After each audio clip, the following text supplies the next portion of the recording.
Matthieu, chapitre 10. Puis, ayant appelé ses 12 disciples, il leur donna le pouvoir de chasser les esprits impurs et de guérir toute maladie et toute infirmité. Voici le nom des 12 apôtres. Le premier, Simon, appelé Pierre, et André son frère, Jacques, fils de Zébédée, et Jean son frère, Philippe et Barthélemy, Thomas et Matthieu le publicain, Jacques, fils d'Alphée, et Thaddée, Simon le Cananite, et Judas l'Iscariote, celui qui livra Jésus. Tels sont les 12 que Jésus envoya après leur avoir donné les instructions suivantes. N'allez pas vers les païens et n'entrez pas dans les villes des Samaritains. Allez plutôt vers les brebis perdues de la maison d'Israël. Allez, prêchez et dites : le royaume des cieux est proche. Guérissez les malades, ressuscitez les morts, purifiez les lépreux, chassez les démons. Vous avez reçu gratuitement, donnez gratuitement. Ne prenez ni or, ni argent, ni monnaie dans vos ceintures, ni sac pour le voyage, ni de tunique, ni souliers, ni bâton, car l'ouvrier mérite sa nourriture. Dans quelque ville ou village que vous entriez, informez-vous s'il s'y trouve quelque homme digne de vous recevoir et demeurez chez lui jusqu'à ce que vous partiez. En entrant dans la maison, saluez-la. Et si la maison en est digne, que votre paix vienne sur elle. Mais si elle n'en est pas digne, que votre paix retourne à vous. Lorsqu'on ne vous recevra pas et qu'on n'écoutera pas vos paroles, sortez de cette maison ou de cette ville et secouez la poussière de vos pieds. Je vous le dis en vérité, au jour du jugement, le pays de Sodome et de Gomorrhe sera traité moins rigoureusement que cette ville-là. Voici, je vous envoie comme des brebis au milieu des loups. Soyez donc prudents comme les serpents et simples comme les colombes. Mettez-vous en garde contre les hommes, car ils vous livreront aux tribunaux et ils vous battront de verges dans leurs synagogues. Vous serez menés à cause de moi devant des gouverneurs et devant des rois, pour servir de témoignage à eux et aux païens. Mais quand on vous livrera, ne vous inquiétez ni de la manière dont vous parlerez, ni de ce que vous direz. Ce que vous aurez à dire vous sera donné à l'heure même, car ce n'est pas vous qui parlerez, c'est l'Esprit de votre Père qui parlera en vous. Le frère livrera son frère à la mort, et le père son enfant. Les enfants se soulèveront contre leurs parents et les feront mourir. Vous serez haïs de tous à cause de mon nom. Mais celui qui persévérera jusqu'à la fin sera sauvé. Quand on vous persécutera dans une ville, fuyez dans une autre. Je vous le dis. En vérité, vous n'aurez pas achevé de parcourir les villes d'Israël que le Fils de l'homme sera venu. Le disciple n'est pas plus que le maître, ni le serviteur plus que son Seigneur. Il suffit au disciple d'être traité comme son maître et au serviteur comme son Seigneur. S'ils ont appelé le maître de la maison Béelzébul, à combien plus forte raison appelleront-ils ainsi les gens de sa maison? Ne les craignez donc point, car il n'y a rien de caché qui ne doive être découvert, ni de secret qui ne doive être connu. Ce que je vous dis dans les ténèbres, dites-le en plein jour. Et ce qui vous est dit à l'oreille, prêchez-le sur les toits. Ne craignez pas ceux qui tuent le corps et qui ne peuvent tuer l'âme. Craignez plutôt celui qui peut faire périr l'âme et le corps dans la géhenne. Ne vend-on pas 2 passereaux pour 1 sou? Cependant, il n'en tombe pas un à terre sans la volonté de votre Père. Et même les cheveux de votre tête sont tous comptés. Ne craignez donc point. Vous valez plus que beaucoup de passereaux. C'est pourquoi, quiconque me confessera devant les hommes, je le confesserai aussi devant mon Père qui est dans les cieux. Mais quiconque me reniera devant les hommes, je le renierai aussi devant mon Père qui est dans les cieux. Ne croyez pas que je sois venu apporter la paix sur la terre. Je ne suis pas venu apporter la paix, mais l'épée. Car je suis venu mettre la division entre l'homme et son père, entre la fille et sa mère, entre la belle-fille et sa belle-mère, et l'homme aura pour ennemis les gens de sa maison. Celui qui aime son père ou sa mère plus que moi n'est pas digne de moi, et celui qui aime son fils ou sa fille plus que moi n'est pas digne de moi. Celui qui ne prend pas sa croix et ne me suit pas n'est pas digne de moi. Celui qui conservera sa vie la perdra, et celui qui perdra sa vie à cause de moi la retrouvera.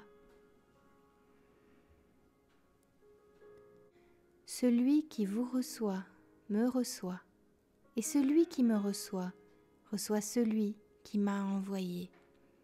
Celui qui reçoit un prophète en qualité de prophète recevra une récompense de prophète, et celui qui reçoit un juste en qualité de juste recevra une récompense de juste. Et quiconque donnera seulement un verre d'eau froide à l'un de ces petits parce qu'il est mon disciple, je vous le dis en vérité, il ne perdra point sa récompense.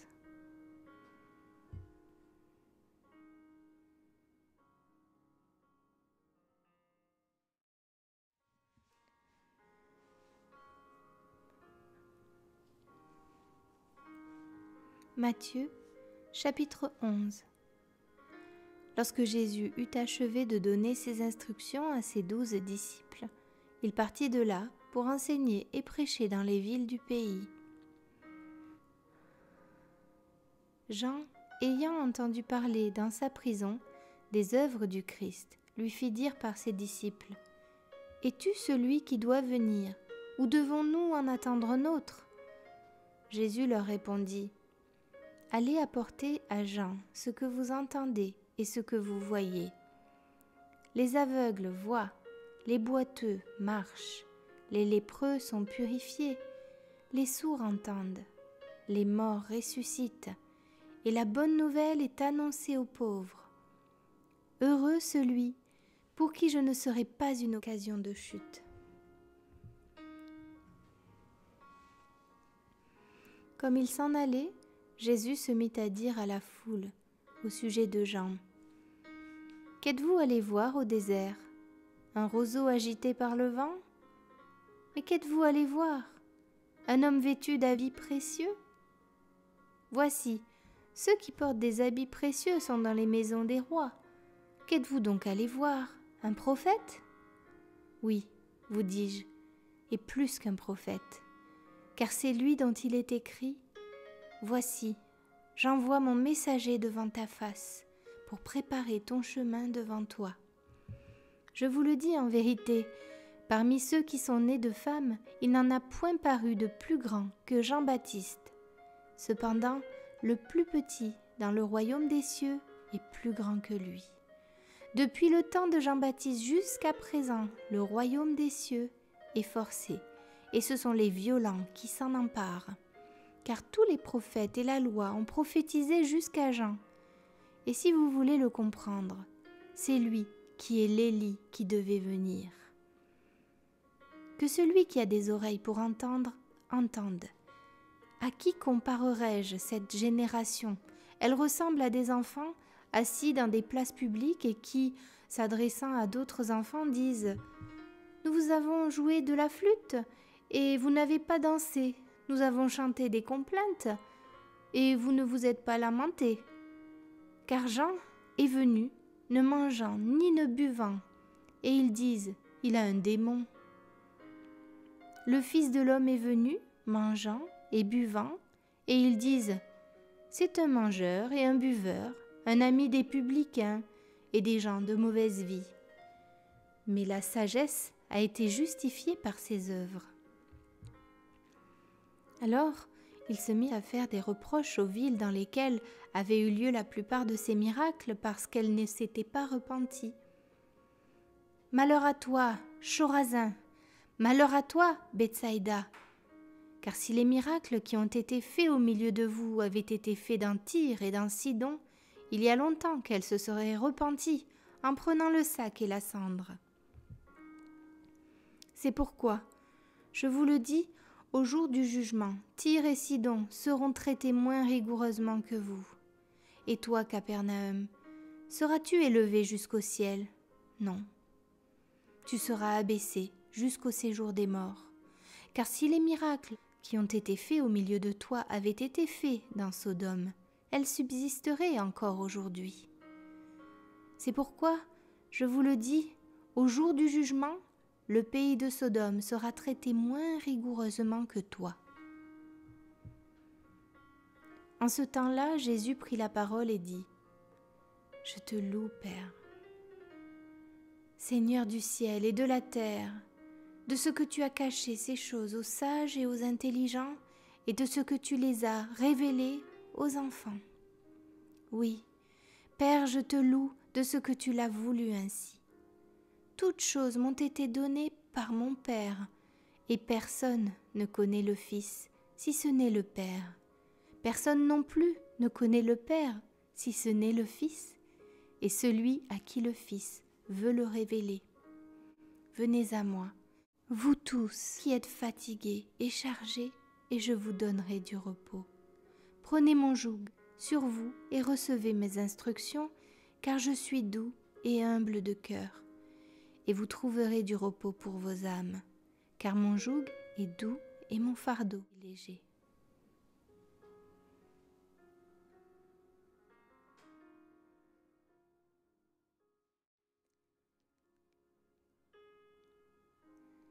Matthieu, chapitre 12. En ce temps-là, Jésus traversa des champs de blé un jour de sabbat. Ses disciples qui avaient faim se mirent à arracher des épis et à manger. Les pharisiens, voyant cela, lui dirent « Voici, tes disciples font ce qu'il n'est pas permis de faire pendant le sabbat. » Mais Jésus leur répondit « N'avez-vous pas lu ce que fit David lorsqu'il eut faim, lui et ceux qui étaient avec lui ? Comment il entra dans la maison de Dieu et mangea les pains de proposition qui ne lui étaient pas permis de manger, non plus qu'à ceux qui étaient avec lui, et qui étaient réservés aux sacrificateurs seuls. Ou n'avez-vous pas lu dans la loi que, les jours de sabbat, les sacrificateurs violent le sabbat dans le temple sans se rendre coupables ? Or, je vous le dis, il y a ici quelque chose de plus grand que le temple. Si vous saviez ce que signifie « je prends plaisir à la miséricorde et non au sacrifice », vous n'auriez pas condamné des innocents. Car le Fils de l'homme est maître du sabbat. Étant parti de là, Jésus entra dans la synagogue. Et voici, il s'y trouvait un homme qui avait la main sèche. Ils demandèrent à Jésus « Est-il permis de faire une guérison les jours de sabbat ?» C'était afin de pouvoir l'accuser. Il leur répondit « Lequel d'entre vous, s'il n'a qu'une brebis et qu'elle tombe dans une fosse le jour du sabbat, ne la saisira pour l'en retirer ? Combien un homme ne vaut-il pas plus qu'une brebis ? Il est donc permis de faire du bien les jours de sabbat. » Alors il dit à l'homme « Étends ta main. » Il l'étendit, et elle devint saine comme l'autre. Les pharisiens sortirent, et ils se consultèrent sur les moyens de le faire périr.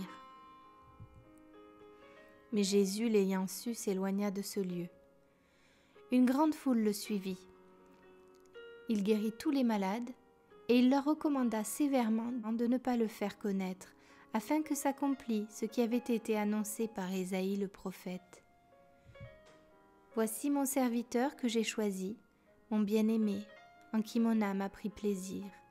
Je mettrai mon esprit sur lui, et il annoncera la justice aux nations. Il ne contestera point, il ne criera point, et personne n'entendra sa voix dans les rues. Il ne brisera point le roseau cassé, et il n'éteindra point le lumignon qui fume, jusqu'à ce qu'il ait fait triompher la justice, et les nations espéreront en son nom.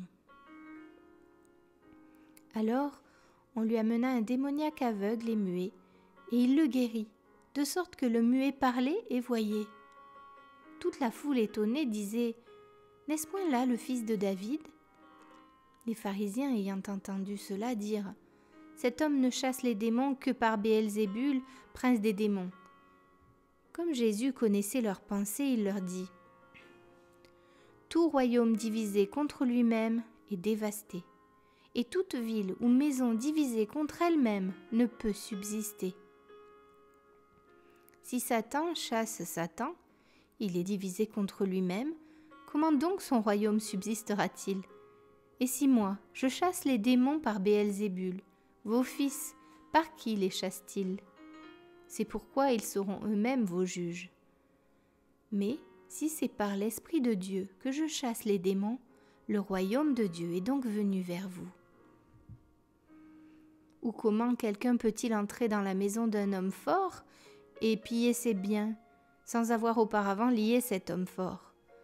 Alors seulement il pillera sa maison. Celui qui n'est pas avec moi est contre moi, et celui qui n'assemble pas avec moi disperse. C'est pourquoi je vous dis, tout péché et tout blasphème sera pardonné aux hommes, mais le blasphème contre l'Esprit ne sera point pardonné. Quiconque parlera contre le Fils de l'homme, il lui sera pardonné. Mais quiconque parlera contre le Saint-Esprit, il ne lui sera pardonné ni dans ce siècle, ni dans le siècle à venir. Ou dites que l'arbre est bon, et que son fruit est bon, ou dites que l'arbre est mauvais, et que son fruit est mauvais, car on connaît l'arbre par le fruit. Race de vipères, comment pourriez-vous dire de bonnes choses, méchants comme vous l'êtes? Car c'est de l'abondance du cœur que la bouche parle. L'homme bon tire de bonnes choses de son bon trésor, et l'homme méchant tire de mauvaises choses de son mauvais trésor. Je vous le dis, au jour du jugement, les hommes rendront compte de toute parole vaine qu'ils auront proférée. Car par tes paroles tu seras justifié, et par tes paroles tu seras condamné. Alors quelques-uns des scribes et des pharisiens prirent la parole et dirent « Maître, nous voudrions te voir faire un miracle. » Il leur répondit « Une génération méchante et adultère demande un miracle. Il ne lui sera donné d'autre miracle que celui du prophète Jonas. Car de même que Jonas fut 3 jours et 3 nuits dans le ventre d'un grand poisson, de même le Fils de l'homme sera 3 jours et 3 nuits dans le sein de la terre. Les hommes de Ninive se lèveront au jour du jugement avec cette génération et la condamneront parce qu'ils se repentirent à la prédication de Jonas. Et voici, il y a plus que Jonas.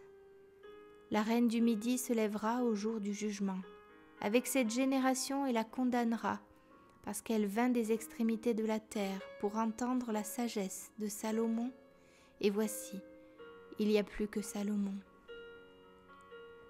Lorsque l'esprit impur est sorti de l'homme, il va par des lieux arides, cherchant du repos, il n'en trouve point. Alors il dit, « Je retournerai dans ma maison d'où je suis sorti. » Et quand il arrive, il la trouve vide, balayée et ornée.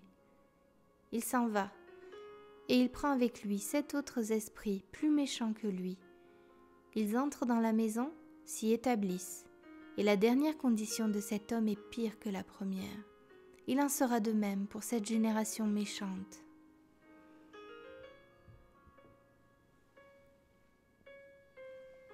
Comme Jésus s'adressait encore à la foule, voici, sa mère et ses frères qui étaient dehors cherchèrent à lui parler.